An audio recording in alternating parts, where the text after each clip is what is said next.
नमस्कार। अध्यात्म की आवाज़ में आपका स्वागत है। प्रियव्रत चरित्र। राजा परीक्षित ने पूछा, मुने महाराज प्रियव्रत तो बड़े भगवत भक्त और आत्माराम थे, उनकी गृहस्थाश्रम में कैसे रुचि हुई, जिसमें फंसने के कारण मनुष्य को अपने स्वरूप की विस्मृति होती है और वह कर्म बंधन में बंध जाता है। विप्रवर, निश्चय ही ऐसा निसंग महापुरुषों का इस निवेश होना उचित नहीं है।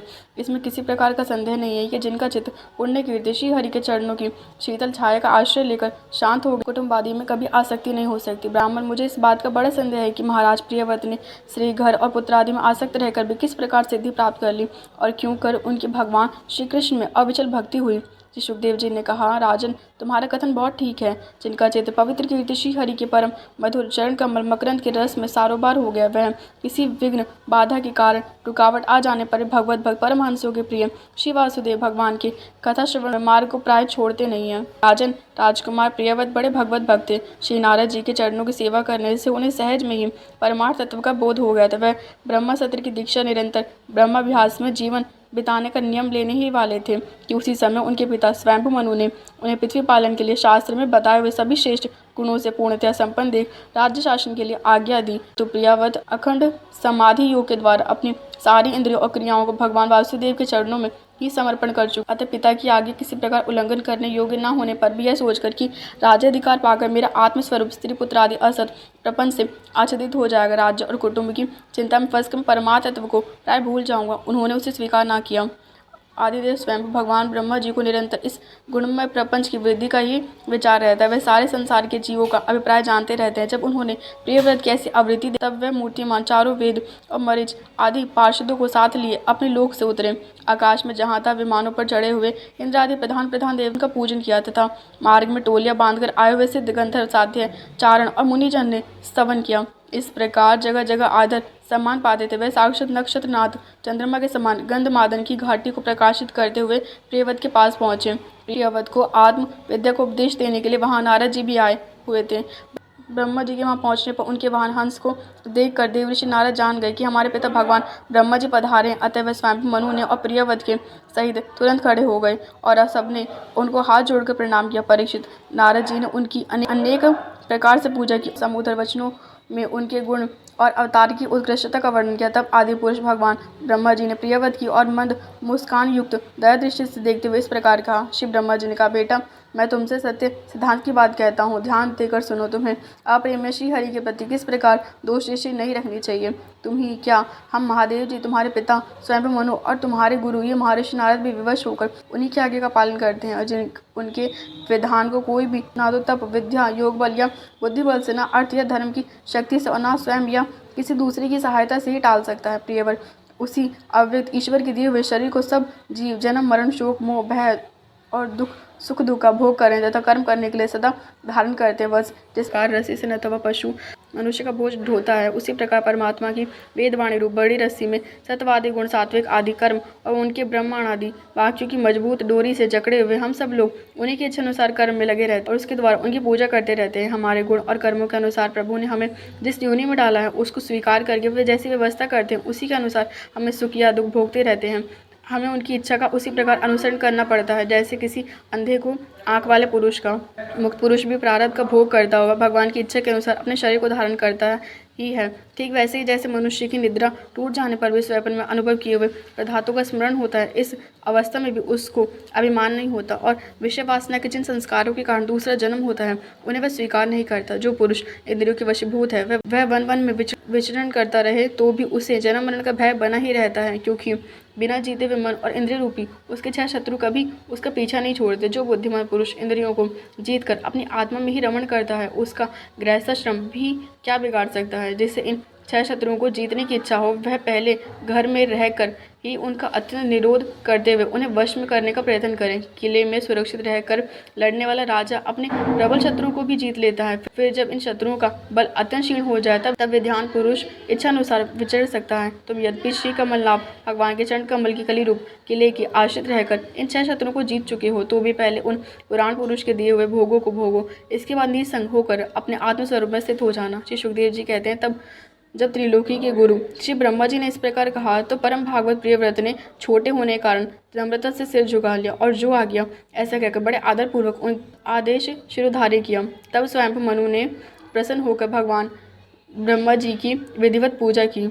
इसके पश्चात वे मन और वाणी के अविषय अपने आश्रय तथा सर्वव्यवहारातीत पर ब्रह्मा का चिंतन करते हुए अपने लोक को चले गए। इस समय प्रियव्रत और नारद जी सलभाव से उनकी ओर देख रहे थे। मनु जी ने इस प्रकार ब्रह्मा जी की कृपा से अपना मनोरथ पूर्ण हो जाने पर देव ऋषि नारद की आज्ञा से प्रियव्रत को संपूर्ण भूमंडल की रक्षा का भार सौंप दिया और स्वयं विषैले जल से भरे हुए गृहस्थाश्रम रूपी दूरस्थ जलाशय की भोगेच्छा से निर्वृत्त हो गए। अब पृथ्वीपति महाराज प्रियव्रत भगवान की इच्छा से राज्य शासन के कार्य में नियुक्त हुए, जो संपूर्ण जगत को बंधन से छुड़ाने में अत्यंत समर्थ है। उन आदि पुरुष श्री भगवान के चरण युगल का निरंतर ध्यान करते रहने से यद्यपि उनके राग आदि सभी मल नष्ट हो चुके थे और उनका हृदय भी अशुद्ध था, तथापि बड़ों का मान रखने के लिए वे पृथ्वी का शासन करने लगे। तदनंतर उन्होंने प्रजापति विश्वकर्मा की पुत्री भैष्मती से विवाह किया। उससे उनके 10 पुत्र हुए। वे सभी उन्हीं के समान शीलवान, गुणी, कर्मनिष्ठ, रूपवान और पराक्रमी थे। उनसे छोटी ऊर्जस्वती नाम की एक कन्या भी हुई। पुत्रों के नाम आग्निद, इद्धमजिन, यज्ञबाहु, महावीर, हिरण्यर्ता, धृतपृष्ठ,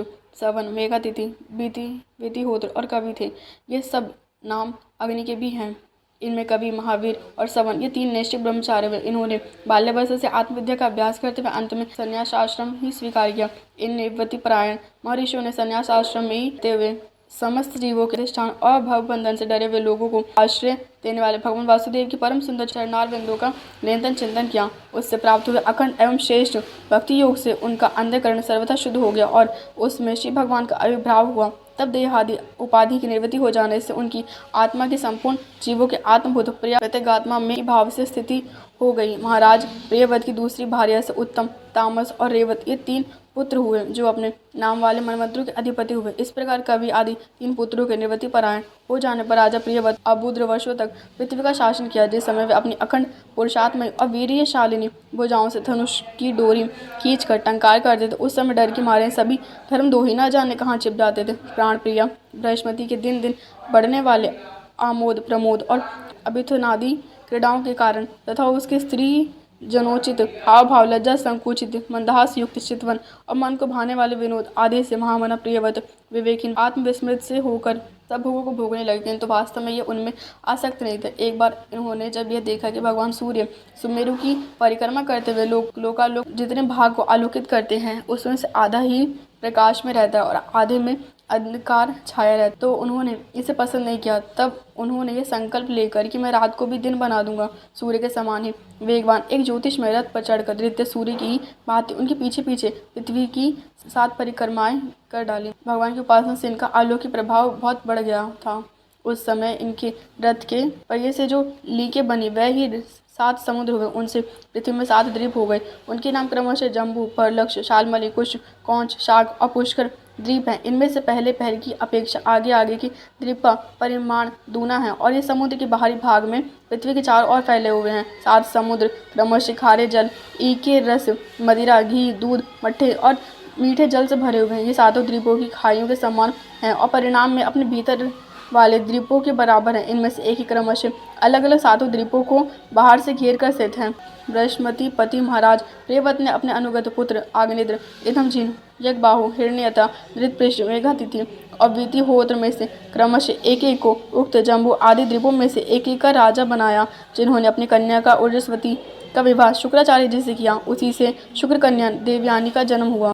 राजन जिन्होंने भगवान चरणबिंदु की रज के प्रभाव से शरीर के भूख, प्यास, शोक, मोह और जरा मृत्यु इन 6 गुणों को अथवा मन के सहित 6 इंद्रिय भगवत भक्तों का ऐसा पुरुषार्थ होना कोई आश्चर्य की बात नहीं है, क्योंकि वर्ण बहिष्कृत, चांडाल आदि नीच योनि का पुरुष भी भगवान के नाम का केवल एक बार उच्चारण करने से तत्काल संसार बंधन से मुक्त हो जाता है। इस प्रकार अतुलनीय बल पराक्रम से युक्त महाराज प्रियव्रत एक बार अपने को देवर्षि नारद की चरणों की शरण में जाकर पुनः देवर प्रपंच में फंस जाने से अशांत सा देख मन ही मन विरक्त होकर इस प्रकार कहने लगे, ओह बड़ा बुरा हुआ, मेरी विषय रूप इंद्रियों ने मुझे इन अविद्या जनित विषम विषय रूप अंधकूप में गिरा दिया। बस बहुत हो लिया। हाय, मैं तो स्त्री का क्रीड़ा मृग ही बन गया हूँ। उसने मुझे बंदर की भांति नचाया, मुझे धिक्कार है। इस प्रकार उन्होंने अपने को बहुत कुछ बुरा भला कहा। परमाराध्य श्री हरि की कृपा से उनकी विवेक रीति जागृत हो गई। उन्होंने ये सारी पृथ्वी यथा योगी अपने अनुगत पुत्रों को बांट दी और जिसके साथ उन्होंने तरह तरह के भोग भोगे थे, उस अपनी राजरानी को साम्राज्य लक्ष्मी के सहित